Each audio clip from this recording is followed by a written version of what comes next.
तापमानात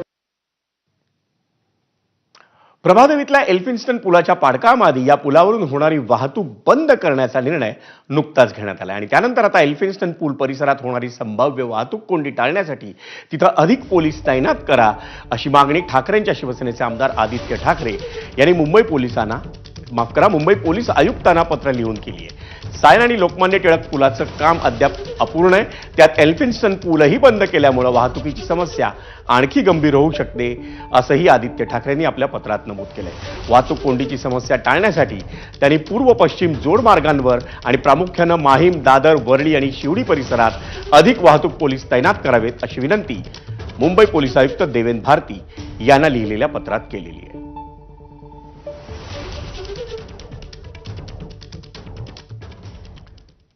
आणि आता बातमी आहे ठाकरेंच्या शिवसेनेची। मुंबई महापालिका निवडणुकीच्या तोंडावर ठाकरेंच्या शिवसेनेच्या मुंबईतल्या शाखा प्रमुखांची बैठक ही बुधवारी शिवसेना भवनात बोलावण्यात आली आहे। या बैठकीत पक्षप्रमुख उद्धव ठाकरे हे मार्गदर्शन करणार आहेत आणि या बैठकीला मुंबईतील शाखा प्रमुखांसह विभाग प्रमुख आणि उपविभाग प्रमुख यांनाही बोलावण्यात येणार आहे। आगामी मुंबई महापालिका निवडणुकीच्या निमित्तानं मुंबईतील आमदार आणि खासदारांसह राज्यातल्या जिल्हा प्रमुखांची ही बैठक नुकतीच मातोश्रीवर पार पडली होती।